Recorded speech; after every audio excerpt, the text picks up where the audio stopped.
Hello, I'm Zonalfit, and today I'm going to be playing the newly released Frostpunk 2. Frostpunk 2 has came out today if you own the deluxe edition of the game, I believe. It's not out till Friday on, at the very least, Xbox Game Pass. However, I've purchased the deluxe edition as, honestly, I've been looking forward to this for quite a while. I've had a brief go of it, sort of off recording, and I really like what I've played so far. Just sort of really give me an idea of what it is exactly I'm going into. This is going to be my first proper attempt at playing The Wanderer's Prologue. Frostpunk's one of those games that I didn't hear about for, frankly, a very long time, and I wish I'd heard of it sooner. It was suggested to me initially by my friend over at Houndlander Gaming, and I tried it on his recommendation, and honestly I was hooked pretty much straight from the start.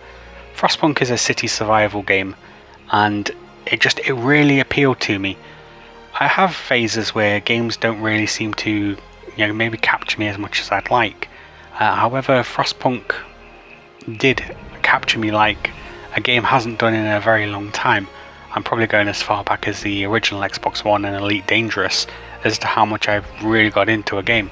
Frostpunk's featured on my channel a fair bit over the last few months for good reason. It's one of the games that I play quite often and really enjoy. I like the world setting, I like the lore. It's a game that really appeals to me. With all that said, I'm going to get into the game now. So we are going to start on The Wanderer's Prologue. It's set at Citizen difficulty, that's what it was set by default. With it being one of my first times going through the game, I'm just going to leave it as that. And this is set 30 years after the events of the original Frostpunk. From what I've played so far, Frostpunk 2 seems to be on a much grander scale of things. Frostpunk 1 was very localized in terms of its city building. Okay, press any key to begin. Captain! Can you hear us? Captain! Do you hear us?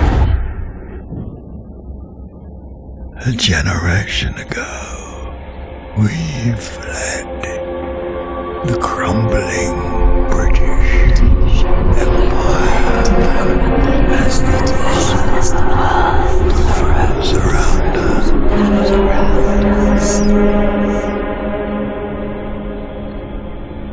I held New London together. United, we survived 30 years of whiteouts.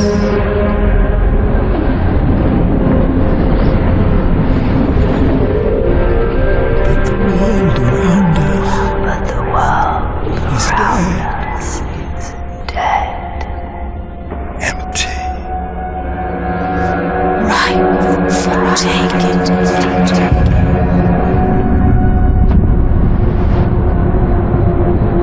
The city Vestas. Merely surviving is not enough. We have to expand. After all, it's us who survived the end of the world. Yes.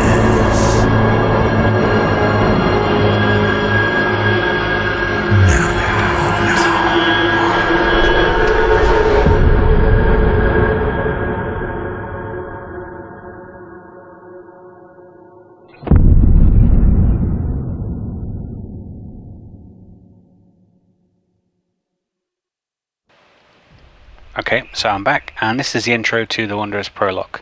So we've been roaming the frozen desert for years. Many of us do not remember a world before the Great Frost. Now another whiteout is coming, and again we've reached the old machine. Again we will rely on its furnace to provide heat through the storm. In the past we have always made sure there are enough supplies for the next whiteout, but our numbers have grown through the years. Providing for everyone is getting harder and harder. We must survive. So let's get started. So a very good looking game, by the way. Frostpunk 1 was also pretty good looking as well. For those of you interested, I'm actually playing this right now on a Ryzen 5 2600, 16 gigs of memory and a 1660 Super, 1080p medium, and it seems to run absolutely fine. but with the tech talk out of the way, we're going to get to saving people in the Frostland. Prologue: The Wanderers.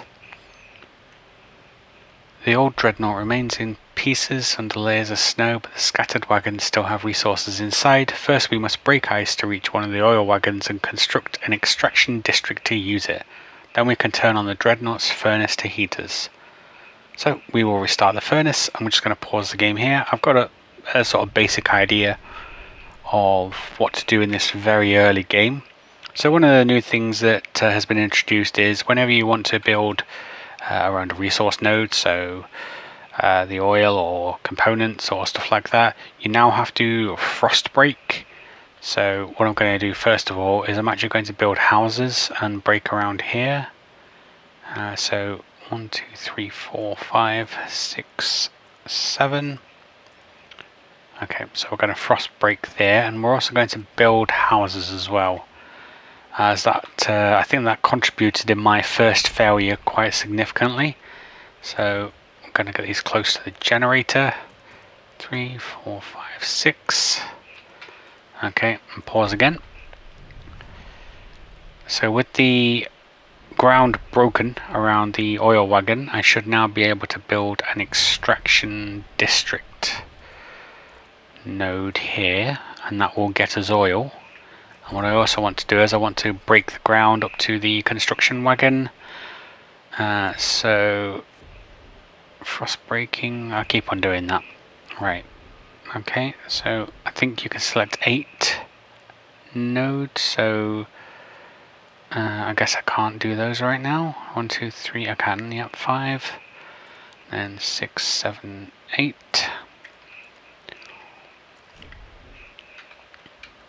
Okay, so houses built. And okay, so we now got oil. I think oil replaces coal. In the original Frostpunk, you had to build coal mines and stuff like that, but oil replaces coal in this one. I think anyway. I've not played any further than the prologue to know if it's a complete replacement. It has allowed us to weather many whiteouts, and it will do so again. We have oil, we can turn on the furnace. Alright, so that's what we're going to do. So we're going to pause and get the generator going on this dreadnought wreck. And with the ground being broken around here as well. Okay, yeah, we're going to address this next part immediately here. So I'm going to create an extraction district and extract the resources. I think I might need stuff frost break. Yeah, so let's try and get as many adjacent nodes as I can on this one. Okay, and with that done, let's get a extraction district set up. So we'll do that. And this will supply us with, I think, prefabs to help us build more stuff. And then what I'm going to do as well is I'm going to start frost breaking down here, as we will need to do that in a moment anyway. So I do apologise if you can hear a little bit of fan noise coming from my computer. With me not having an opportunity to set it all up properly at the moment, I'm rather close to what are quite noisy components. I've tried to alleviate it a little bit, but it does appear to be going at quite a clip still. Again, it's something that I just need to sit down and be able to set up properly. I've just not really had opportunity to do so. So for now I'm making do with this. Cold notable, it's -20. -20 was, pretty warm actually. And wow, really? Resource nearly depleted already. What is? Okay, huh? That's really quick. I didn't expect it to be that fast. What do you want? Okay, so against the elements, the wind grows fiercer. Without raw materials to repair the damage, our districts will deteriorate. Provide more materials to reduce squalor before it harms our people.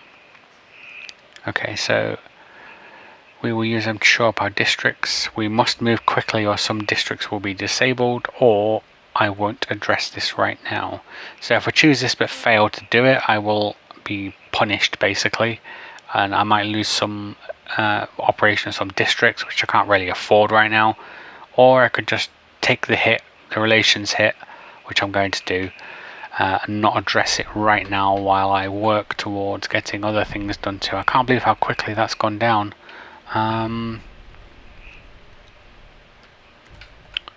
So we've got oil, farmland. Okay, so the next sort of construction node isn't until all the way over here. So, I mean, have I not just done this? That's a bit weird. I mean, it looks like it's done as well, doesn't it? Alright, yeah, okay. So I'm going to make my way up towards there, let them frost break. Also, there's a food node there as well, so I'm going to start collecting food from that node if I can. 1, 2, 3, I can. Fantastic. Then we're going to start frost breaking a bit more as well, so I'm going to go by this food node here. Okay, so it's out of resources already. That's pretty unbelievable actually. Okay, so we'll demolish that. A bit of a UI overlap there.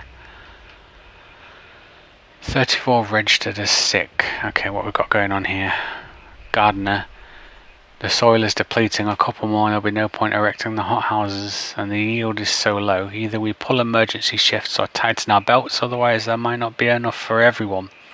This is one of those decisions where, regardless of which decision you make, you're basically going to upset someone. So in the original Frostpunk, whenever you enacted emergency shifts, it tended to upset people quite a lot. I think that the game mechanics on the emergency shifts in the first one was that you basically got one emergency shift for free before someone started dying. I'm not sure if it works the same on this, but it was a negative decision. It was great if you were struggling for resources, but it was a negative decision and it affected the hope and discontent meters on the original Frostpunk. So enacting emergency shifts in Frostpunk 2 is going to be an unpopular decision, and they're going to dislike me for it. Similarly, if we tighten our belts, which is the other option here, they're also not going to like that. In regards to food consumption, on Frostpunk 1, whenever you enacted a law basically making sure that everyone ate soup, that tended to annoy them quite a lot. People like full bellies and good meals, so whenever you're serving soup or gruel or anything else like that, that tended to upset them as well. So this is one of those decisions where regardless of which way I go, it's going to upset them. So I think what I'm going to do is I'm going to enact emergency shifts, so that at least we're going to have the resources for them being upset, whereas the other option is to tighten your belts and use less resource. So I'm going to enact emergency shifts here. Trust falls slightly, so I assume this is trust. Yep, tolerated. Tolerated. Brilliant. Okay, and what I want to do as well is I want to keep on getting to this resource node here. This one, that looks like a resource node as well, but it's not. Okay, so start making my way over here as well to this node. Oh, bit of a pause there as the game saves. So others may live. My knees ache and my fingers are so stiff I can't hold the needle anymore. I've lived a full life. It warms my heart to see little Betty and Jacob play by the evening fire. But maybe this is it. I've talked with the other elders. If it comes to it, we will go. I won't let my grandchildren starve. Some people are ready to sacrifice themselves to lower the food required.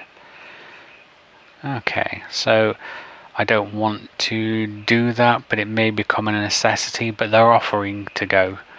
And at the end of the day, I'm a big believer in choice. However, unless we have to make that choice, I'm not going to just allow them to do it. For no good reason, really. So it's going to be because we're struggling for food. Okay, what we've got here, frost breaking.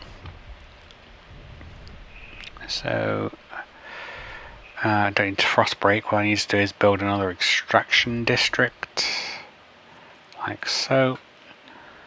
And I think I'm going to frost break again. I've got plenty of scraps to frost break a little more. So we're going to grab that one and start making our way over here. We reached there, but it's not quite perfect. We appear to be... are we losing resources here? Tutorial. Generator creates heat. When too little heat is being generated, cold will increase. When temperatures drop, buildings require more heat to satisfy heat demand. You can decrease heat demand by placing districts in areas that are beneficial for heating next to each other or in hubs. Okay. I'm not sure how I address that. Output, I think it's the output, the Dreadnought furnace. So generator, demand, supply, surplus. Okay, so overdrive is like the same as in the first one. The thing is, overdrive is one of those risky things to do. What do you want? Seals, I can't believe my eyes. We haven't seen them since before the Great Frost. How did they survive? There's enough meat there to feed everybody. Great. So he's seen seals for the first time in 30 years, and his immediate thought is we could eat those. But should we slay them if the Lord spared them from the end of the world too? The seal colony can supplement our food production. So I think what I'm going to do is I am actually going to allow that. I tend to be in general, a sort of live and let live guy. But we need food. And we have a problem here as well. District wear 100%. Deactivated needs repairs. Okay, so you've got to repair them with prefabs. So districts go through wear and tear as well, which I don't think was a thing in the first one. There's some new game mechanics here. I think it's going to take a little bit of getting used to. Disease weakens our workforce. Absentees. The harsh conditions in the camp take their toll on our people. Disease spreads. More and more of our workers are unable to work. If this continues, our workforce will be decimated, endangering our ability to sustain the camp. Ensure there's enough heat, shelter and food to keep your people in good health. Okay, so do I not have enough of... I don't have enough houses. Okay, let's get that sorted out right now. So we're going to build a housing district, and I'm going to try and get it around... actually, it's not going to work, is it? So I assume this... Right, okay, so this blue area around here is where you basically take advantage of the heat.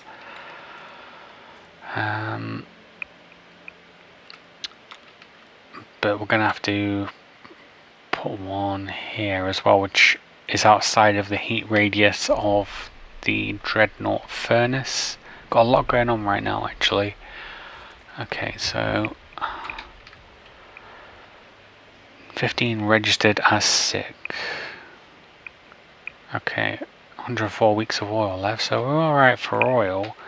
I think we're going to have an issue with food still, so let's go back to frost breaking.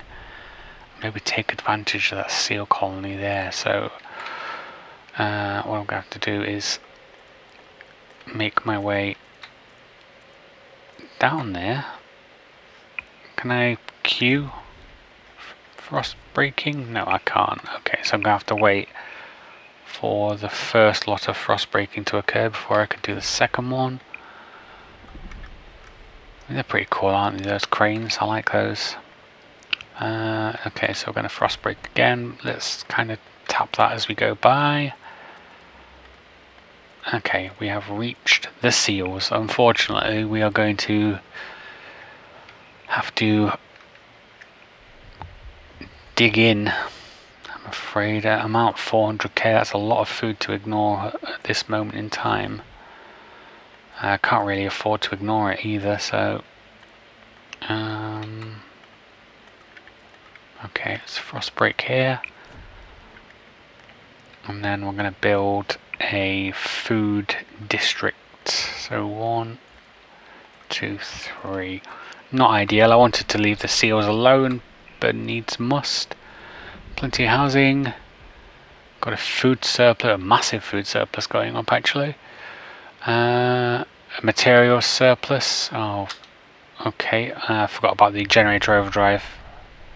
Very nearly lost the generator there. I was only trying it out as well, but I was seeing if there was. Yeah, there is. Okay, let's get that down immediately.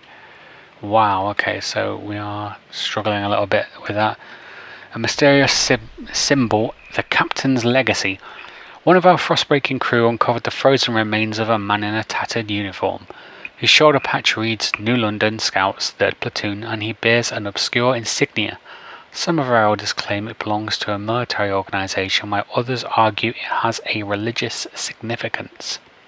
Maybe you have heard of this New London before and can settle their debate. I like that. That's a little nod to the first Frostpunk. So, in Frostpunk 1, to help control the discontent and hope in your city, you can choose 2 different paths. And those paths in number 1 are order and faith. So order is more like a, well, I guess for lack of a better word, more of a kind of police state kind of deal. So you have watchtowers and propaganda centers and guard patrols and things like that. Basically stuff that keeps people in line and gives them some hope for the future. You can also choose faith as well. Now, I didn't really choose faith an awful lot. I mostly used order because the propaganda center was pretty powerful. However, you can choose faith, and faith is more of a religious-based kind of decision. So you'll be able to employ, I don't know, clerics, I think, something like that, as well as build chapels and churches, and basically unite people behind religion. Rather than the other one, the order, which is more sort of like around laws and kind of police statey sort of stuff. There is actually on the tech tree for order, you can basically go full on tyrant, where they pledge fealty to you, from now until the end of time. So you can go all the way and become your own sort of tin pot dictator of the last city on Earth. But this is basically what that is kind of like a nod to, sort of those systems. New London as well was one of the cities in, I can't remember what the DLC was. It was a DLC city and I can't remember the name of it. It's on the very tip of my tongue. But New London was one of the cities in the original Frostpunk as well. So this is like a nod to the original Frostpunk, which I kind of like. As I mostly chose order in the original Frostpunk, again I'm going to choose order and keeping true to form. So New London is a city of discipline that follows strong leadership and where militant squads keep the peace. This will create a continuity in which New London has embraced order to survive. So we're going to go with that one. Okay, so I have actually turned overdrive off on that generator now, and it's still, I mean, maybe it's because okay, so I have turned it off. I haven't unpaused. That's the problem. Yep, there we go. Okay, fantastic. So we are really suffering with, I think it's oil production. I can't quite tell.